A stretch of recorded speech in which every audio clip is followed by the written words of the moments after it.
raja-raja saudara dikasih oleh Tuhan Yesus Kristus dibagi dalam dua. Satu raja-raja ditulis sekitar tahun 630 atau disusunlah sekitar tahun 630 sampai 610 sebelum Masehi.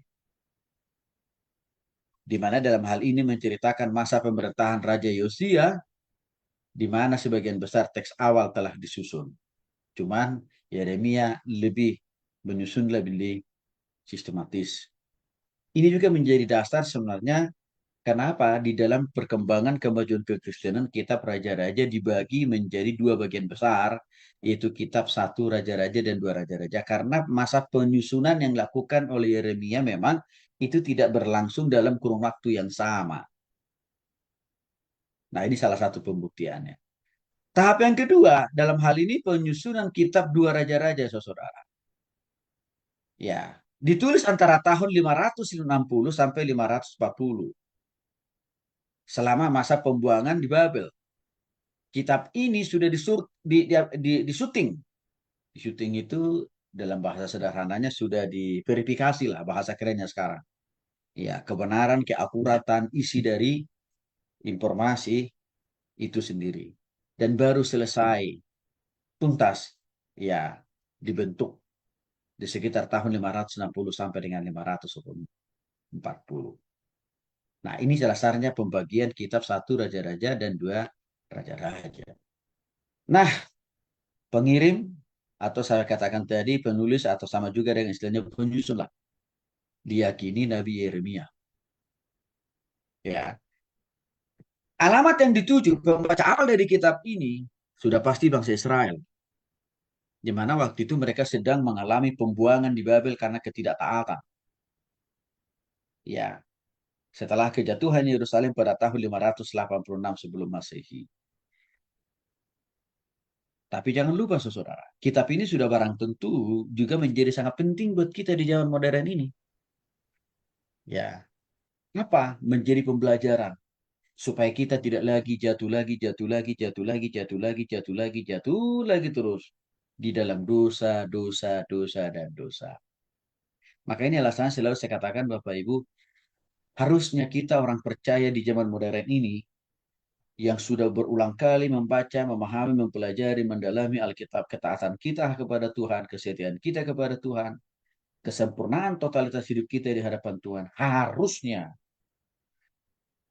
lebih baik dibanding orang Israel dulu.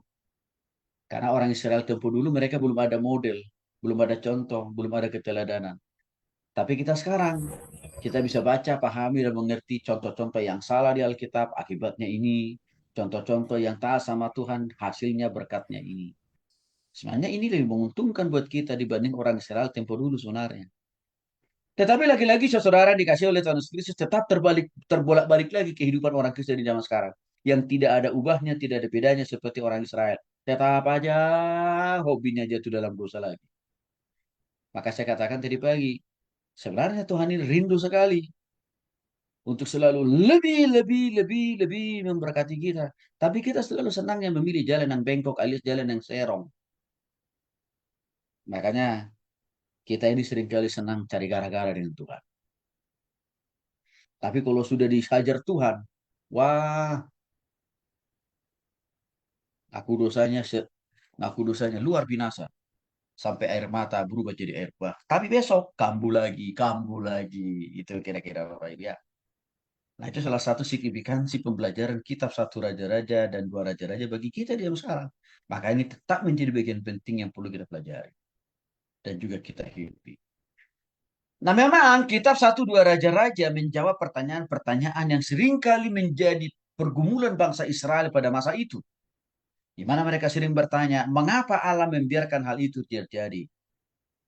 Artinya waktu bangsa Israel mengalami sanksi hukuman, itu selalu mereka mendiskreditkan Tuhan, menyalahkan Tuhan, menuduh Tuhan menjadi biang kerok dari kesukaran persoalan pergumulan yang mereka alami. Padahal nyata-nyatanya Tuhan tidak kurang kerjaan menghukum mereka kalau bukan karena kesalahan mereka sendiri. Pertanyaan ini juga sebenarnya banyak terjadi muncul dalam hati dan pikiran orang Kristen di zaman modern ini. Kalau kita mengalami sakit penyakit seringkali yang langsung kita akan menghitamkan Tuhan, Tuhan, Tuhan, Tuhan, Tuhan penyebabnya. Atau usaha dan bisnis kita mengalami kemerosotan langsung pula Tuhan yang kita salibkan kembali. Persis sama seperti orang Israel. Ribuan tahun yang lalu. Pertanyaan kedua yang juga seringkali muncul di era ini adalah, apakah Tuhan sudah meninggalkan atau membiarkan kami ya? Sehingga kami harus mengalami kesusahan, kesulitan, persoalan, masalah. Padahal Tuhan sudah berjanji.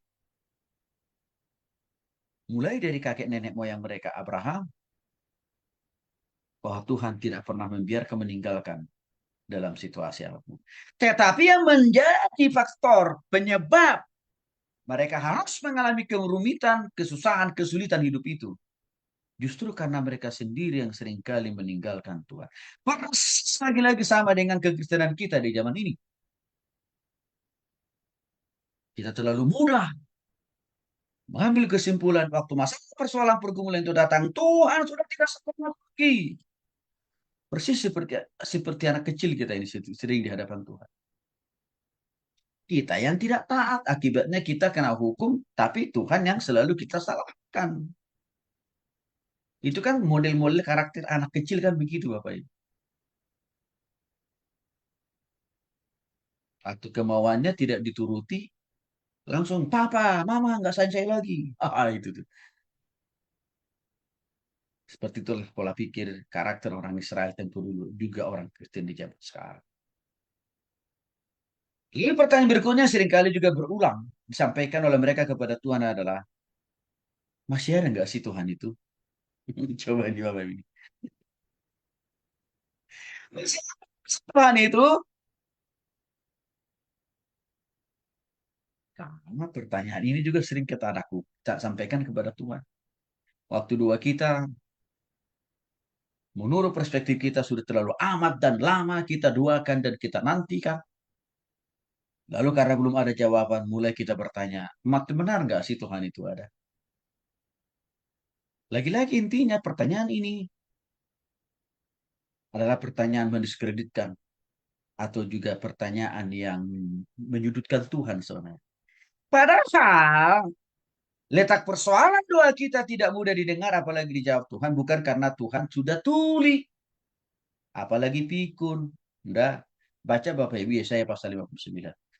Pendengaran Tuhan tidak kurang tajam mendengar doa-doa kita. Berarti Tuhan itu tidak pernah pikun, apalagi tuli. Sekalipun sudah ada ribuan tahun bumi ini dan segala isinya ada. Pendengaran Tuhan masih sangat-sangat sensitif dan peka mendengarkan doa-doa kita. Tapi yang jadi persoalan apa dikatakan oleh Nabi Yeremia? Ada penghalang. Apa itu DOS? Seringkali yang saya lihat penghalangnya itu bukan karena kita kurang berdoa, bukan karena kita kurang baca Alkitab, walaupun kadang-kadang itu menjadi faktor. Tapi persoalan yang seringkali adalah kita kurang menyesuaikan pola pikir kita. Sama nggak cara berpikir kita dengan Tuhan?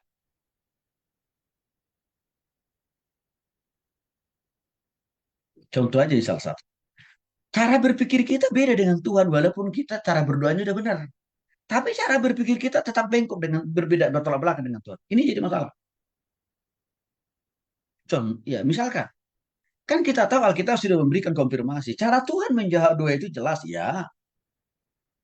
Tunggu, tidak, ya. Apalagi lain. Tuhan menjawab doa kita lain dari apa yang kita harapkan. Minimal ada empat itu. Dari cara Tuhan menjawab doa ini, artinya apa? Ini cara berpikir Tuhan kan. Merespon doa kita. Tapi seringkali kita hanya mau memakai satu cara berpikir Tuhan menjawab doa kita. Yang paling gampang apa itu? Ya, ya, ya, ya, ya, ya, ya. Ku jawab ya, ya, ya, ya, ya. Sehingga waktu kita berdoa, baru hanya cuma sekali. Maunya kita langsung Tuhan bilang, ya, ya, ya, ya, ya. Kita lupa. Cara berpikir Tuhan menjawab doa kita itu ada empat. Tapi kita ngotot hanya memakai satu. Ini jadi persoalan. Sehingga apa? Kesalahan berpikir kita, ketidaksamaan berpikir kita dengan Tuhan dalam hal memahami jawaban doa. Yang membuat apa? Kita tidak melihat. Kita tidak paham cara kerjanya Tuhan, cara berpikirnya Tuhan.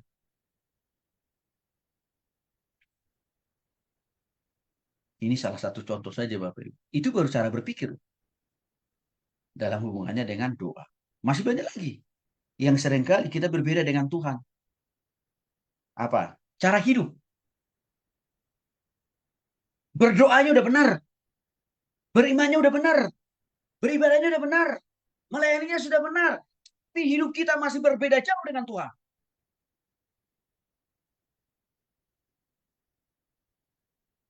Maksudnya gimana? Di sisi lain kita berdoa rajin. Tapi di sisi yang lain berbuat dosa pun juga rajin. Nah itu dia. Sehingga apa yang kita harapkan tidak langsung terrealisasi seperti yang kita mau. Dan yang menjadi persoalan di balik semua itu tentu bukan Tuhan. Diri kita sendiri kok. Nah jadi, sesaudara yang dikasih oleh Tuhan Kristus. Pola pikir sifat karakter orang Israel ini mewakili pola pikir dan sifat kita semua.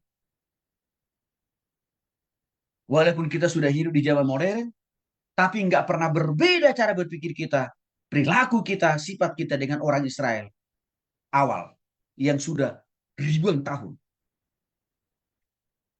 Bahkan sebagian besar dan mereka sudah tidak ada kan. Tapi pola pikir kita sama aja dengan mereka semua.